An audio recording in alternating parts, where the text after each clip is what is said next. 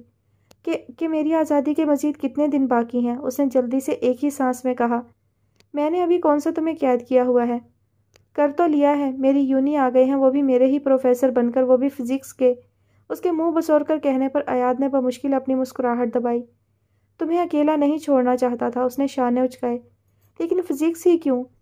لمبی کہانی ہے، پھر کسی دن بتاؤں گا، ابھی اٹھو شاباش منہ دھو کر آؤ، پوری چڑیل لگ رہی ہو۔ عروہ نے خفگی سے اسے دیکھا۔ خود ہو گئے بھوت؟ سر جھٹک کر وہ بڑبڑائی تھی، پھر کچھ یاد آنے پر سر اٹھا کر اسے دیکھا۔ محمل کہاں ہے؟ آپ تو گھر نہیں تھے، یہاں کیا کر رہے ہیں؟ بہت سوال پوچھتی ہو۔ گہری سانس لے کر وہ اٹھ کھڑا ہوا۔ نہیں، آپ جواب دیں، اور کتنے دن ہوئے ہیں آپ کو آئے ہوئے؟ وہ سینے پر ہاتھ باندھ کر کھڑا اسے دیکھ رہا تھا جو اس کے روبرو کھڑی آنکھیں سکیڑے اسے گھور رہی تھی۔ 3 دن؟ اور آپ؟ اس کا منہ صدمے سے کھلا۔ آدھی بہت برے ہو تم سچ میں۔ وہ خفگی سے اسے دیکھ رہی تھی۔ وہ مسکراتے ہوئے ایک قدم آگے بڑھا۔ بہت اچھی تو آپ بھی نہیں ہیں ہانم۔ اس کے پاس سے گزر کر سائڈ ٹیبل کی طرف بڑھا۔ وہ دانت پیس کر رہ گئی۔ چائے پیو گی؟ وہ اپنا موبائل اٹھاتے ہوئے پوچھ رہا تھا۔ عروہ نے ایک نظر اسے دیکھا، پھر منہ پھلا کر واش روم کی طرف بڑھ گئی۔ وہ اس کے انداز پر مسکراتے ہوئے بیڈ پر بیٹھا تھا۔ تھوڑی ہی دیر بعد وہ منہ پر پانی کے چھینٹے مار کر واپس آئی تھی۔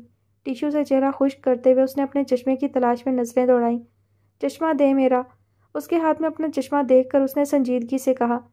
اتنی سی بات پر اتنا غصہ؟ ایک ہی تو شوہر ہے میرا، اس پر بھی غصہ نہ کروں تو کیا؟ آپ کی تو 3 بیویاں ہیں، عیش کریں۔ جھک کر اس کے ہاتھ سے اپنا چشمہ لیتے ہوئے وہ اپنی بات سے اسے تپا گئی تھی۔ تم ادھر آؤ ذرا۔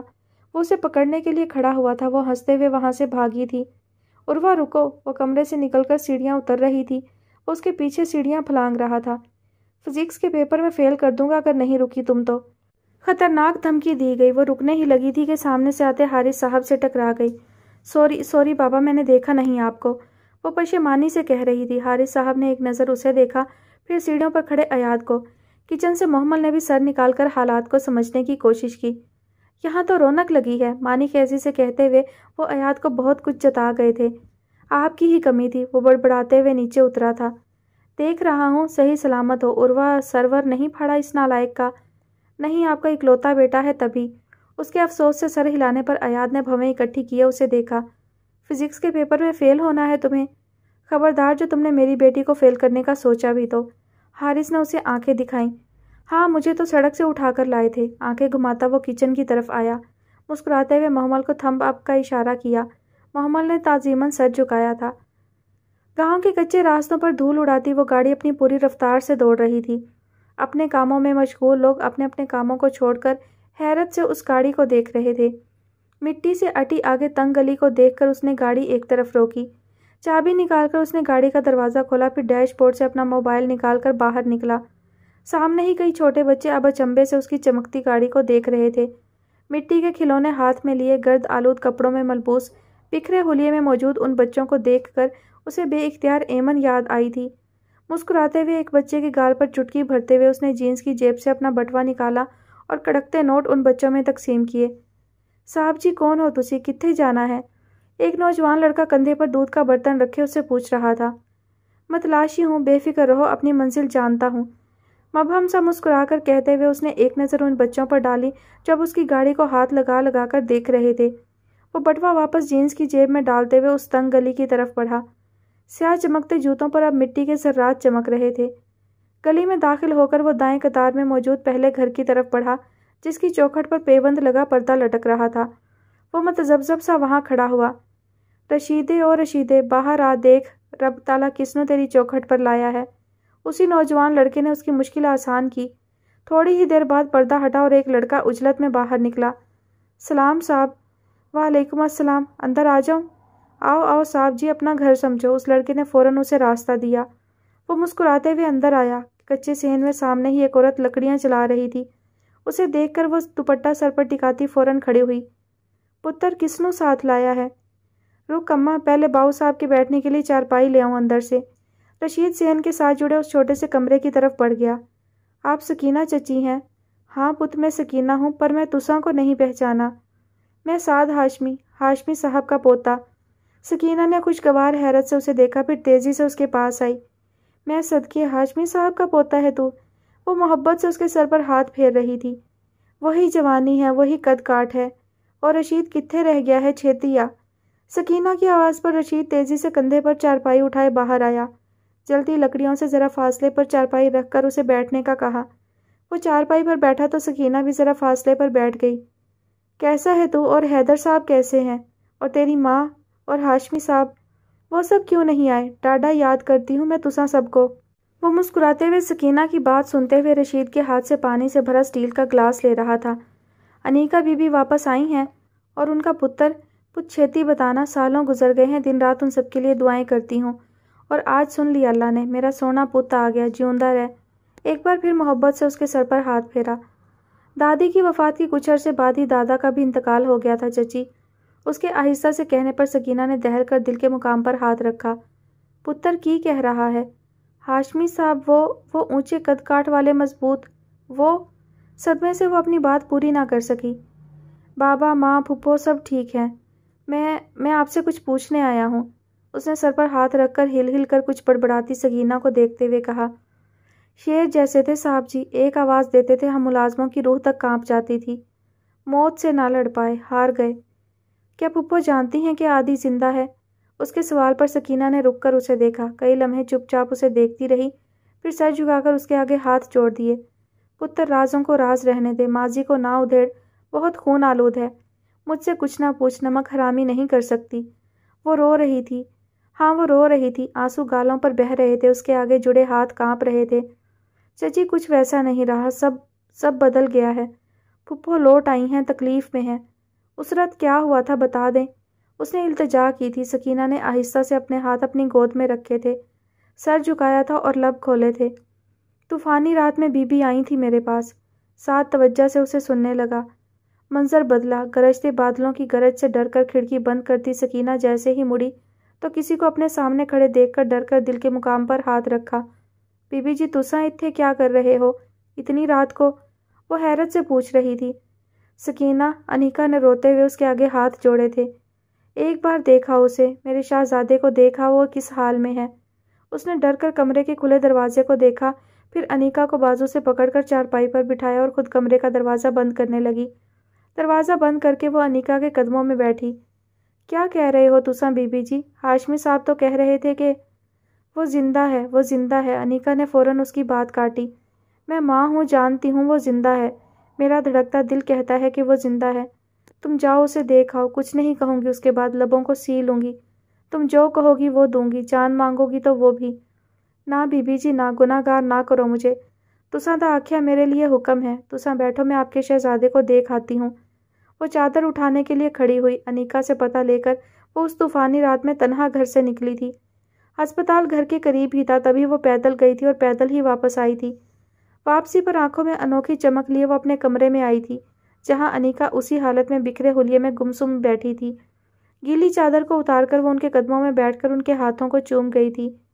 بڑی لمبی عمر ہے آپ کے شہزادے کی بی بی جی، ماں کا دل جھوٹ نہیں کہتا۔ سانسیں لے رہا ہے آپ کا شہزادہ، فرط جذبات میں وہ اس سے لپٹ گئی تھی۔ تم کسی کو یہ بات نہیں بتاؤ گی، بھائی کو بھی نہیں، وہ میرے بیٹے کو اپنی نفرت کی بھیٹ چڑھا دیں گے۔ وہ رو دی تھیں پھوٹ پھوٹ کر۔ سامنے بیٹھی عورت کسی بھائی کی بہن نہیں، ایک بیٹے کی ماں تھی، اپنے بیٹے کی محبت میں تڑپتی ماں۔ مالکوں کے راز کو راز رکھا، نمک حرامی نہیں کی میں نے۔ اس نے گردن ترچھی کر کے سعد کو دیکھا جو ششدر بیٹھا اسے تک رہا تھا۔ یہ دیکھ پتر، ہاتھ جوڑتی ہوں تیرے آگے، بی بی جی کو مزید سزا مت دے، لے جا انہیں ان کے بیٹے کے پاس۔ میں ماں ہوں نا، ان کی تکلیف جانتی ہوں۔ اولاد سے جدائی پر ایک ماں کی آنکھوں سے بے رنگ پانی نہیں، گاڑھا خون نکلتا ہے۔ پتر، بی بی جی کو مزید تکلیف میں مت ڈال۔ وہ سانس رو کے سکینہ کے جڑے ہاتھوں کو دیکھ رہا تھا۔ سکینہ آنسو بہاتی اپنے ہاتھوں پر سر ٹکا کر رو دی تھی۔ یا اللہ، مجھے میرے عادی سے ملوا دے۔ کسی کی سسکیوں نے کانوں میں گرم سیسا اونڈیلا تھا۔ اس نے پتھریلی نظروں سے آسمان کو دیکھا۔ سیاہ بادلوں سے بھرا آسمان، سیاہ اور بھاری بادل، زمین والوں کے گناہوں کا بوجھ اٹھائے تھکے ہارے بادل۔ اگلے دن وہ یونیورسٹی سے آ کر جلدی سو گئی تھی۔ تھکاوٹ کی وجہ سے وہ نیند پوری کر کے عصر کے وقت اٹھی۔ کھڑکی سے پردے ہٹا کر روشن آسمان کو دیکھا، جہاں نیلے بادل ہلکے پھلکے ہو کر تیر رہے تھے۔ آج صبح بھی بادلوں نے برس کر اپنا بوجھ ہلکا کیا تھا۔ باغیچے کے سبز پودوں کو انہماک سے دیکھتی وہ نیچے سے آتی آوازوں پر چونکی۔ پیشانی پر بل ڈالے وہ کمرے سے نکل کر باہر آئی۔ سیڑھیاں اترتے ہوئے نظر سامنے اٹھی تو بڑھتے قدم تھمے۔ ایاد افندی مسکراتے ہوئے عریشہ بیگم کے آگے جھکا تھا۔ عریشہ بیگم اس کی کمر پر ہاتھ پھیرتے ہوئے اسے کچھ کہہ رہی تھی۔ اف، اس نے آنکھیں میچی تھی۔ یہ بندہ جھٹکوں پر جھٹکے دینے پر تلا ہوا تھا۔ رحمہ سے ملتے ہوئے اس کی نظر سیڑھیوں پر کھڑی عروہ پر ٹکی تھی۔ رحمہ نے اس کی نظروں کے تعاقب میں دیکھا تو اپنا سر پیٹنے کا دل کیا تھا۔ تیز تیز قدم اٹھاتی وہ اس کے پاس آئی تھی۔ شوہر 2 سال بعد آیا ہے اور حلیہ دیکھو اپنا۔ دانت پیستے ہوئے اس کی سفید جینز اور ہلکے گلابی رنگ کے اپر پر چوٹ کی۔ اتنے عرصے بعد پہلی دفعہ تمہیں اس حلیے میں دیکھے گا تو کیا تاثر پڑے گا؟ ان کی آواز اس کھڑوس کے کانوں تک پہنچ چکی تھی۔ وہ مسکراہٹ دباتے ہوئے صوفے پر بیٹھ رہا تھا۔ پہلا تاثر تو پڑ چکا ہے امی، وہ بڑبڑائی تھی۔ رحمہ اسے گھورتے ہوئے بازو سے پکڑ کر اوپر لے جانے لگی۔ اللہ اللہ، ملنے تو دیں۔ اس کے شرارتن کہنے پر رحمہ بیگم اس کے سر پر چپت مارتی اسے کمرے میں لے گئی تھی۔ سفر کیسا رہا بیٹا تمہارا؟ کب آئے؟ خبر ہی نہیں ہوئی ہمیں۔ سفر اچھا رہا دادی، کل ہی پہنچا ہوں۔ اس کے سنجیدگی سے کہنے پر لاؤنج میں داخل ہوتے ہادی نے اپنے کانوں کو ہاتھ لگائے تھے۔ سلام دادی۔ وہ اب ایاد کو گھورتے ہوئے عریشہ بیگم کے برابر میں بیٹھ رہا تھا۔ وعلیکم السلام۔ انادیہ کو نہیں لائے ساتھ؟ اسی سے بھاگ کر تو آیا ہوں ادھر۔ اس کے آنکھیں گھما کر کہنے پر وہ ہنس دی تھی۔ بڑے بڑے لوگ آئے ہوئے ہیں، کل ہی پہنچے ہیں دادی۔ اس کی مانی خیزی سے کہنے پر ایاد نے دانت پیس کر اسے دیکھا۔ ہاں ماشاءاللہ، بہت سلجھا ہوا بچہ ہے، بہت سنجیدہ۔ میرے پوتے پوتیوں سے تو اعلیٰ الحفیظ۔ جی جی ماشاءاللہ، سلجھا ہوا بچہ۔ ہادی نے تائیدی انداز میں سر ہلایا۔ جھوٹ تو بالکل نہیں بولتا دادی، سخت گناہ سمجھتا ہے یہ جھوٹ کو۔ اس کی آنکھوں میں چمکتی شرارت ایاد کے صبر کو آزما رہی تھی۔ ماشاءاللہ ماشاءاللہ، اور بیٹا لندن میں قیام کیسا رہا؟ وہ اب ایاد کی طرف متوجہ ہوئی۔ جی دادی، وہ بہت شریف بچہ ہے ماشاءاللہ ماشاءاللہ دادی، ذرا سا بھی مغرب کا اثر نہیں لیا اس نے، بالکل بھی روشن خیال نہیں ہوا، وہی شریف ایاد ہے یہ۔ ہادی نے اس کی بات کاٹتے ہوئے کہا۔ تربیت ماحول پر اثر انداز ہوتی ہے بیٹے۔ جی جی دادی بالکل، اور جہاں چاچو جیسے باپ ہوں تربیت کرنے والے تو ایاد جیسے شریف بچے ہی معاشرے میں پروان چڑھتے ہیں، جو جھوٹ تو بالکل نہیں بولتے۔ میں تو فین ہو گیا ہوں دادی اس کا۔ اس نے تعظیماً سر جھکایا۔ عریشہ بیگم خوش دلی سے مسکرائیں، تبھی ہادی کا موبائل تھر تھرایا۔ موبائل کی روشن سکرین پر ایاد کا پیغام جگمگا رہا تھا۔ موٹے اپنی یہ 2 روپے والی بکواس ایکٹنگ بند کر دے ورنہ منہ توڑوا بیٹھے گا۔ ماشاءاللہ ماشاءاللہ، اس کے ایک دم ہاتھ اوپر اٹھا کر کہنے پر دونوں نے اسے دیکھا۔ دادی، آج کل کی نوجوان نسل تو غیر محسوس طریقے سے جیکٹ کی جیب میں موجود موبائل پر بنا دیکھے میسج ٹائپ کر لیتی ہے، مگر ایاد کو تو یہ بھی نہیں آتا۔ یہ تو موبائل چلاتا ہی نہیں ہے۔ لندن جاتے وقت اس کے پاس وہ بٹنوں والا پیلی روشنی والا موبائل تھا۔ ماشاءاللہ ماشاءاللہ، ایاد نے دانت پیس کر اسے دیکھا۔ عریشہ بیگم کو اب ہاتھی کی بیتوکی باتوں کی سمجھ نہیں آ رہی تھی۔ وہ مبہم سا مسکراتے ہوئے سر ہلا رہی تھی۔ ہادی کی اداکاری جاری تھی۔ ایاد نظروں ہی نظروں میں اسے خاموش ہونے کا کہہ رہا تھا، جنہیں ہادی مکمل نظر انداز کر رہا تھا۔ میز پر پڑے اس کے موبائل کی روشن سکرین پر اب نیا پیغام جگمگا رہا تھا۔ مینٹل اسائلم کا ایڈریس ہے یا بھیجوں؟ تم نے بتایا نہیں تمہارے ہاتھ پر کیا ہوا ہے؟ باغیچے میں رکھے جھولے پر بیٹھی عروہ کو دیکھتے ہوئے وہ پوچھ رہا تھا۔ آپ نے بتایا نہیں آپ کی کتنے بچے ہیں؟ اس کی شرارت کی رگ ایک بار پھر بھڑک اٹھی تھی۔ بے فکر رہو، پاکستانی اصولوں پر نہیں چلوں گا۔ وہ تو پھر ایاد تھا۔ اچھا ہے آپ کی لندن والی بیویاں بچی رہیں گی۔ اس نے مبہم سا مسکراتے ہوئے سر جھکایا۔ تمہارا ہاتھ؟ کرسی کی پشت سے ٹیک لگائے وہ پوچھ رہا تھا۔ بے دھیانی میں کانچ کے ٹکڑے لگ گئے تھے۔ جھولا جھولتے ہوئے اسے ہوا اپنے ساتھ چلتی ہوئی محسوس ہوئی تھی۔ یہ لاپرواہی کیوں؟ بند مٹھی پر تھوڑی ٹکائے وہ پوچھ رہا تھا۔ یہ بے اعتباری کیوں؟ وہ اسے دیکھتے ہوئے محض سوچ پائی تھی، کہنے کی ہمت نہیں تھی شاید۔ رشتوں میں اعتبار کو کس سطح پر رکھتے ہو عادی؟ ہوا کے زور سے اس کا ہلکے بادامی رنگ کا دوپٹہ ہلکا سا اڑ کر جھولے پر پھیلا تھا۔ اولین سطح پر وہ جانچتی نگاہوں سے اسے دیکھ رہا تھا، اور محبت کو اعتبار کے برابر میں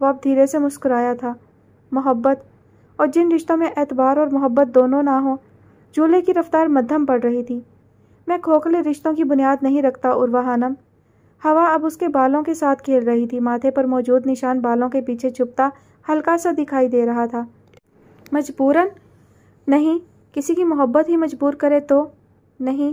جھولا اب رک گیا تھا۔ وہ ایک لمحے کے لیے اسے دیکھتی رہی، پھر سر جھکا دیا۔ نظریں قدموں تلے موجود ہری بھری نرم گھاس پر ٹکی تھی۔ وہ وہیں بیٹھا چند پل اسے دیکھتا رہا، پھر کرسی سے اٹھ کھڑا ہوا۔ سست روی سے قدم اٹھاتا وہ اس کے سامنے کھڑا ہوا، دونوں ہاتھوں سے جھولے کو پکڑا، پھر تھوڑا سا جھکا۔ میں کھوکھلے رشتے نہیں بناتا، مگر دوسروں کا حال قلب میں نہیں جانتا عروہ خانم۔ اس نے چونک کر سر اٹھا کر اسے دیکھا تھا۔ وہ جس بات کا جواب ڈھونڈنا چاہ رہی تھی وہ سادہ مگر چھپے الفاظوں میں اسے جواب دے گیا تھا۔ تو کیا وہ عادی نہیں تھا؟ پلک جھپکتے ہوئے اس نے سوچوں کی رو میں بہنے سے خود کو روکا۔ کچھ کہنے کے لیے لب آزاد کیے، پھر بند کر دیے۔ وہ اسے کشمکش میں دیکھتا اس کے برابر میں جھولے پر بیٹھ گیا، نظریں باغیچے کے داخلی راستے پر ٹکائیں۔ رشتے بہت نازک ہوتے ہیں خانم۔ رشتوں کی نزاکت کو میں 7 سال کی عمر میں سمجھ پایا تھا، جب 3 الفاظ نے بہت مضبوط رشتے کی بنیاد کو ہی گرا دیا تھا۔ وہ ٹھہر ٹھہر کر اور سوچ سوچ کر بول رہا تھا۔ رشتوں میں اعتبار ہماری راہ کو ہموار بناتا ہے، ذرا سی بے اعتباری تخت الٹ کر رکھ دیتی ہے۔ سالوں پہلے جو رشتہ ٹوٹا تھا اس کا ایک سرا مجھ سے بندھا تھا۔ میں آج تک اس رشتے کے ٹوٹنے کی وجہ نہیں جان سکا، کیونکہ میں اپنا اعتبار کھونا نہیں چاہتا۔ زندگی میں نشیب و فراز بہت کم وقت کے لیے ہوتے ہیں، مگر اس کم وقت میں ہی وہ انسانی نظریات کو بدل کر رکھ دیتے ہیں۔ میں ایسا نہیں چاہتا، کیا تم چاہو گی؟ وہ اب گردن ترچھی کیے اس سے پوچھ رہا تھا۔ وہ سر نفی میں ہلا گئی۔ اس نے گردن سیدھی کر کے نظریں واپس باغ کے داخلی دروازے پر ٹکا دیں۔ اب اس کی باری تھی۔ ڈائری لکھتے ہو عادی؟ کئی پل خاموش رہنے کے بعد اس نے پوچھا تھا۔ نہیں، وہ سامنے دیکھتے ہوئے نفی میں سر ہلا گیا۔ کیوں؟ میں اپنے رازوں میں کسی کو اپنا ہمراز نہیں بنا سکتا۔ میں کسی کو اپنی سوچ کو پڑھنے کی اجازت نہیں دے سکتا، بھلے وہ ایک کورا کاغذ ہی کیوں نہ ہو۔ عروہ نے بغور اس کی آنکھوں کو دیکھا۔ نیلی آنکھیں گویا کوئی جمی ہوئی جھیل ہو، سخت برف جیسی سیاہ ہالے میں مکید۔ تم؟ ایک بار پھر گردن ترچھی کر کے اسے دیکھا۔ نہیں، عروہ نے جھرجھری لی۔ کیوں؟ ہمیں اکٹھی کر کے پوچھا گیا۔ ایک دفعہ آریان سے لڑائی ہونے پر بہت زیادہ ایموشنل ہو گئی تھی میں، اور ساری الٹی سیدھی باتیں ڈائری میں لکھتی تھی۔ ڈائری اس چندرے کے ہاتھ لگ گئی اور پورے خاندان کے سامنے وہ اونچی آواز میں اضافی باتیں گھڑ کر میری عزت افزائی کی کہ الامان الحفیظ۔ اس نے منہ بسوڑتے ہوئے آنکھیں گھمائیں۔ ہم جیسے لوگ ڈائری لکھنے سے ڈرتے ہیں۔ پتہ ہوتا ہے کہ کسی بہن بھائی یا کزن کے ہاتھ لگ گئی تو اگلے 2 ہفتوں تک عزت افزائی ہونی ہے۔ گردن ترچھی کر کے اسے دیکھا۔ وہ بھی اسے ہی دیکھ رہا تھا، ہلکا سا مسکراتے ہوئے۔ پھر وہ ہنس دیا تھا۔ وہ اسے ہنستا دیکھ کر ہنس دی۔ سعد؟ ہاں؟ ایمن کو گود میں لے کر بیٹھے سعد نے کھوئے کھوئے سے انداز میں جواب دیا۔ کہاں گم ہو؟ یہیں ہوں، چھت کو گھورتے ہوئے جواب دیا گیا۔ مرحا تھوڑی دیر اسے دیکھتی رہی، پھر آگے بڑھ کر اس کا دایاں ہاتھ تھاما۔ کوئی پریشانی ہے؟ وہ تفکر سے پوچھ رہی تھی۔ سعد نے پلک جھپک کر اسے دیکھا، پھر لمبی سانس لیتے ہوئے سر ہلا دیا۔ بتانا چاہو گے؟ میں بیچ راہ میں کھڑا ہوں مرحا، دونوں طرف میرے اپنے ہیں۔ باپ کی سنوں یا پھپھو کو تکلیف دوں، سمجھ نہیں آتا۔ مجھے بتاؤ میں کس کو چنوں؟ گردن ترچھی کر کے مرحا کو دیکھا۔ جو حق پر ہو۔ پھپھو؟ وہ زخمی سا مسکرا دیا۔ پھر رکے ہوئے کیوں ہو؟ سب کے رد عمل سے ڈر رہا ہوں، کیسے ایک بڑے راز کو افشا کر دوں۔ سب کی زندگیوں میں طوفان برپا ہو جائیں گے، چاہ کر بھی یہ نہیں کر پا رہا۔ کیا کرنا ہے؟ میں کروں گی۔ سعد نے بغور اسے دیکھا، پھر بولنے کے لیے لب آزاد کیے۔ صبح تیار رہنا، آفس سے آ کر پھپھو کے گھر چلیں گے، دونوں مل کر یہ کام نپٹاتے ہیں۔ وہ مسکرا دیا۔ مگر کرنا کیا ہے؟ شروع سے بتاتا ہوں۔ وہ اب سامنے دیکھتے ہوئے اسے ماضی کے ہر لمحے کی داستان سنا رہا تھا۔ اسے غور سے سنتی مرحا کی آنکھیں تعجب اور حیرت سے پھیلی ہوئی تھیں۔ بظاہر سب ٹھیک کے پیچھے اتنے بڑے طوفان چھپے ہوں گے اسے اندازہ نہیں تھا، جیسے کسی کو بھی آنے والے طوفانوں کا اندازہ نہیں تھا۔ ہادی؟ موبائل پر لگے ہادی نے اس کی آواز پر سر اٹھا کر اسے دیکھا۔ ہاں؟ میرے پیچھے سب ٹھیک رہا؟ وہ جانچتی نگاہوں سے ہادی کو دیکھتے ہوئے پوچھ رہا تھا۔ ہاں، کیوں؟ وہ موبائل صوفے پر رکھ کر ایاد کی طرف متوجہ ہوا۔ مجھے لگا کہ کچھ بدلنا چاہیے تھا، شاید کسی کو آنا چاہیے تھا۔ کیا سچ میں ان 2 سالوں میں کوئی غیر معمولی بات نہیں ہوئی؟ دونوں ہاتھ باہم ملا کر کوہنیاں گھٹنوں پر رکھے وہ اس سے پوچھ رہا تھا۔ ہادی نے ایک نظر موبائل کی روشن اسکرین پر ڈالی، جہاں سعد اپنے پیغامات میں اسے اتنے دنوں بعد سالگرہ کی مبارکباد دینے پر گالیوں سے نواز رہا تھا۔ اس نے سر ہلا دیا۔ سب ٹھیک ہے، کوئی غیر معمولی بات نہیں ہوئی، بس وہ… اس نے پریشانی سے پیشانی مسلی۔ کیا؟ بھویں اکٹھی کر کے پوچھتے ہوئے وہ آگے ہوا۔ وہ اصل میں… اس نے رک کر آیات کو دیکھا، پھر لمبی سانس لی۔ عیشا آنٹی اپنے کسی رشتہ دار کے پاس گاؤں جا رہی ہیں 1 ہفتے کے لیے، اور خان سامہ بھی نہیں ہے۔ اس نے ایک ہی سانس میں بات مکمل کی۔ آیات نے پلک جھپک کر اسے دیکھا۔ تو کھانا 1 ہفتے کے لیے یہیں آ جاؤ چاچو اور محمل کے ساتھ، ہادی نے مسکراتے ہوئے حل بتایا۔ آیات نے دانت پیس کر اسے دیکھا۔ کیا واقعی یہی بات ہے؟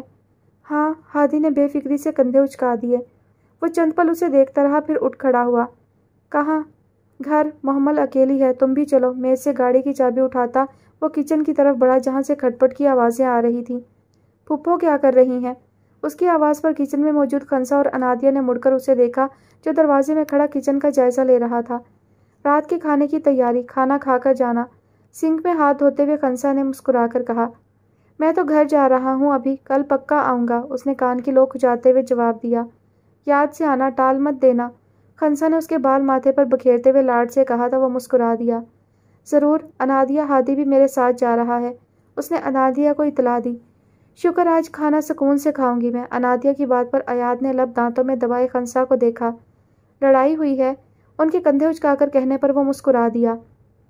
آیات بات سنو، وہ جانے لگا تھا جب انادیہ نے آواز دی۔ واپسی میں ہادی سے کہنا گول گپے لیتا آئے ورنہ گھر نہ آئے۔ اس کے سنجیدگی سے کہنے پر آیات نے معنی خیز انداز میں سر کو جنبش دی، پھر کچن سے نکل کر لاؤنج میں آیا۔ انادیہ کہہ رہی ہے واپس گھر آنے کی ضرورت نہیں ہے۔ ہادی نے آنکھیں سکیڑ کر اسے دیکھا۔ نہیں آؤں گا، چاچو کا گھر میرا بھی گھر ہے، لاوارث نہیں ہوں میں، اس نے کچن کی طرف منہ کر کے تیز آواز میں کہا۔ ہاں، رہنا ادھر ہی، میں بتا رہی ہوں، رخ مت کرنا ادھر کا، یونیورسٹی میں بھی نظر مت آنا مجھے۔ انادیہ نے حساب برابر کیا تھا۔ تم بھی نظر مت آنا مجھے، وہ تیز تیز قدم اٹھاتا باہر نکل گیا۔ آیات نے بمشکل اپنی مسکراہٹ کو لبوں پر روکا تھا، جانے کیوں اسے فسادی دیوروں والی فیلنگز آ رہی تھیں، ورنہ اس نے تو کچھ بھی نہیں کیا تھا، شریف اور سلجھا ہوا بچہ۔ گہرا ہوتا اندھیرا دھیرے دھیرے پورے آسمان کو اپنی لپیٹ میں لے رہا تھا۔ روشن چاند ان کے کمرے کی کھڑکی کے باہر خاموش کھڑا انہیں تک رہا تھا۔ پستول میں میگزین ڈال کر اس نے پستول سیاہ جینس کی جیب میں اڑسی، سر پر سیاہ ہی پی کیپ ٹکائی، پھر بیڈ پر رکھا بیگ کندھے پر ٹکا کر مڑ کر جاگرس کے تسمے باندھتے حسان کو دیکھا۔ مجھے وہ چھلا ہوا آلو بالکل اچھا نہیں لگ رہا۔ اس کی غیر معمولی سنجیدگی پر حسان نے سر اٹھا کر اسے دیکھا۔ کیا کر رہے ہو آریان؟ ہم ایک ٹیم ہیں، کمانڈر نے یہ بات سن لی تو غصہ ہوں گی۔ آریان نے ایک نظر اسے دیکھا، پھر اس کے پاس سے گزرتے ہوئے سائڈ ٹیبل کی طرف بڑھا۔ سائڈ ٹیبل سے کچھ اٹھا کر جب وہ مڑا تو دائیں ہاتھ میں آلو تھا، چھلا ہوا آلو۔ مجھے یہ آلو اس طرح ضائع ہوتا اچھا نہیں لگ رہا تو… اس نے حسان کے سر کا نشانہ بنا کر زور سے آلو پھینکا۔ آلو پوری قوت سے حسان کے ماتھے سے ٹکرا کر بیڈ پر گرا۔ سالے تیری تو… حسان پیشانی کو رگڑتا اسے مارنے کے لیے اٹھ کھڑا ہوا۔ آریان نے فوراً کمرے سے باہر کی طرف رخ کیا۔ باہر آ کر اس کی نظر لاؤنج میں صوفے کے پاس کھڑی مشل پر ٹکی۔ سیاہ جینس پر سبز رنگ کا اپر پہنے، سیاہ حجاب اوڑھے، پستول میں میگزین ڈالتی وہ باہمت اور مضبوط مشل تھی۔ اس رات وہ کمزور اور نازک سی لڑکی یہ والی مشل ہو ہی نہیں سکتی تھی۔ وہ محویت سے اسے تک رہا تھا۔ پستول جینس کی جیب میں اڑستے ہوئے اس نے کسی کی نظریں خود پر محسوس کر کے نگاہیں اٹھائیں تو وہ سامنے کھڑا اسے دیکھ رہا تھا۔ کیا ہوا؟ سائلنسر نہیں رکھا آپ نے کمانڈر، اس کے کہنے پر مشل نے بے اختیار سر پر ہاتھ مارا۔ آپ رکے، میں لے آتا ہوں۔ وہ اس کے کمرے کی طرف بڑھ گیا۔ تھوڑی دیر بعد ہی وہ سب تیار ہو کر کالے شیشوں والی جیپ میں بیٹھ رہے تھے۔ شہریار ڈرائیونگ سیٹ پر بیٹھا تھا، حسان فرنٹ سیٹ پر، مشل اور آریان پچھلی سیٹوں پر۔ امان اپنے کمرے میں لیپ ٹاپ آن کر چکا تھا۔ لیپ ٹاپ کی روشن اسکرین پر مختلف اعداد و شمار تیزی سے بدلتے ہوئے نظر آ رہے تھے۔ اس کی انگلیاں معمول کے مطابق کی بورڈ پر چلنے لگیں۔ کالی جیپ اب سیاہ ہموار سڑک پر پوری رفتار سے دوڑ رہی تھی۔ کیا ہو رہا ہے؟ وہ مگن سی بریانی مسالے کے ڈبے کے پیچھے لکھی ترکیب پڑھ رہی تھی جب اچانک ایاد کی آواز اسے پیچھے سے سنائی دی۔ ڈرا دیا تھا ابھی، مڑ کر اسے خفگی سے دیکھا، وہ مسکرا دیا۔ سلام بڑے لوگوں، اس نے مسکرا کر کاؤنٹر پر چڑھ کر بیٹھتے ہادی کو دیکھا، پھر سلام کا جواب دیا۔ اس کے ساتھ کیا کرنے لگی تھی؟ ایاد نے اپنی جیکٹ اتارتے ہوئے آنکھوں سے بریانی مسالے کی طرف اشارہ کیا۔ دیکھ رہی تھی کہ اگر ترکیب آسان ہے تو بنا کر دیکھتی ہوں۔ تم ابھی اتنی بڑی نہیں ہوئی۔ وہ جیکٹ میز کے گرد رکھی کرسی کے سرے پر لٹکا رہا تھا۔ اب یہ تو سب کرتے ہیں نا، مطلب میری کلاس کی بیشتر لڑکیاں سب بنا لیتی ہیں، مجھے آپ نے ابھی تک چھوٹی موٹی چیزوں پر ٹرخایا ہوا ہے۔ وہ منمنائی۔ محمل تم اس گدھے کو چھوڑو، وہ سیب لے کر ادھر آؤ۔ آج ایاد کھانا بنائے گا اور ہم دیکھیں گے۔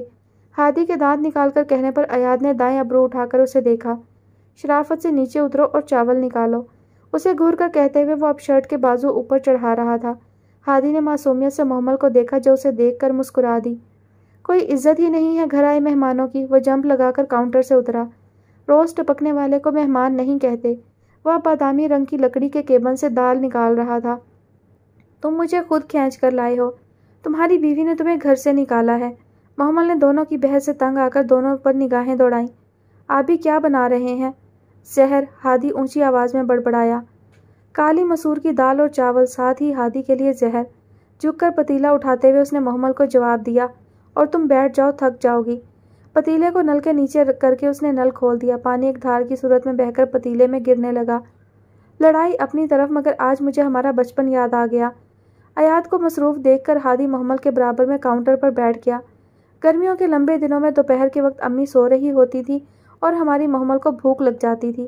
ایاد اور میں اسے لے کر کچن میں آتے تھے، اسے بٹھا کر پھر ایاد اس کے لیے کھانے کا بندوبست کرتا تھا، اور پھر اکثر یا تو پتیلا چلا ہوا ہوتا تھا یا حضرت گیس بند کرنا بھول جاتے تھے، اور جو لوازمات تم پکاتے تھے، آئے ہائے، ہادی نے چسکے لے لے کر بات پوری کی، اور تم نکمے یوں ہی کاؤنٹر پر چڑھ کر بیٹھ جاتے تھے۔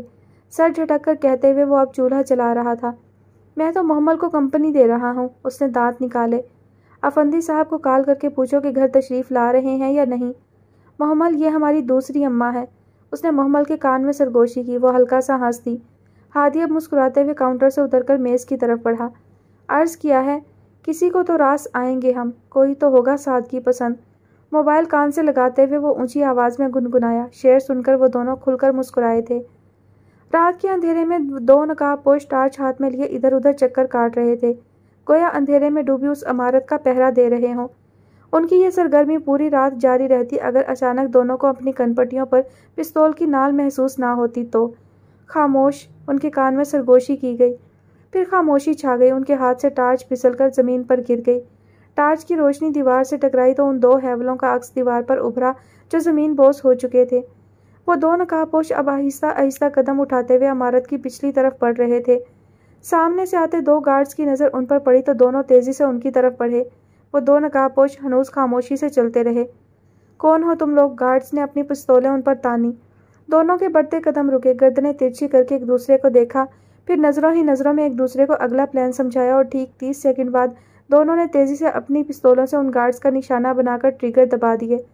پستولوں پر فٹ سائلنسر کی وجہ سے فائرنگ کی آواز کا دم گھٹ گیا تھا، اور یہ سب صرف 1 منٹ کے اندر اندر ہوا تھا۔ راستہ صاف ہے کمانڈر، سرگوشی کرتے ہوئے کانوں میں لگے ایئر فونز کے ذریعے انہوں نے اپنے کمانڈر کو اطلاع دی۔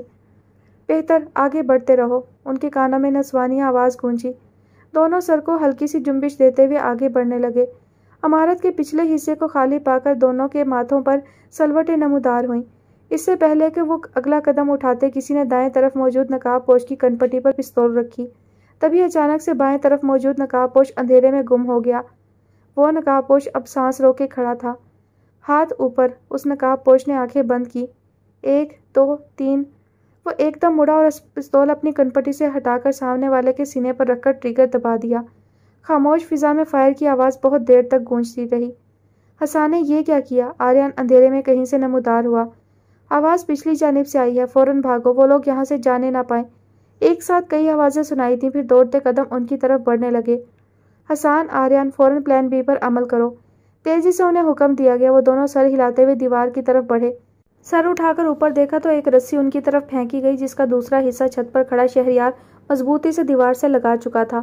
وہ دونوں اب آگے پیچھے رسی کے ذریعے دیوار سے لگ کر اوپر چڑھ رہے تھے۔ چند لمحوں بعد وہ چھت پر موجود تھے۔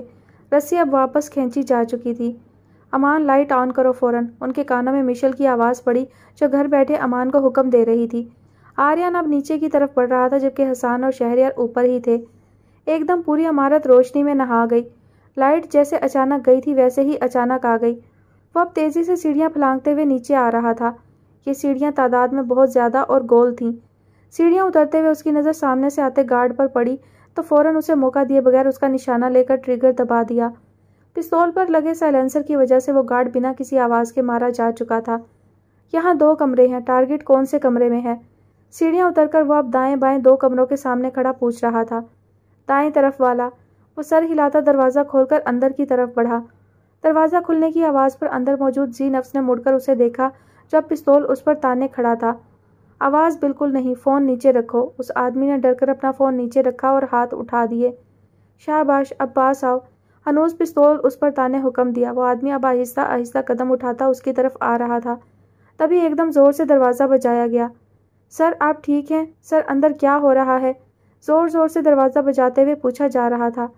بریانی بٹ رہی ہے، وہ زیر لب بڑبڑایا، پھر اس آدمی کے پیچھے آ کر پستول اس کی کنپٹی پر رکھی اور لات مار کر دروازہ کھولا۔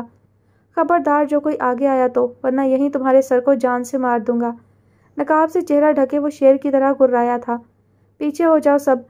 وہ سب ہونٹ بھینچتے ہوئے پیچھے ہوئے، وہ انہیں گھورتا باہر کی طرف بڑھا۔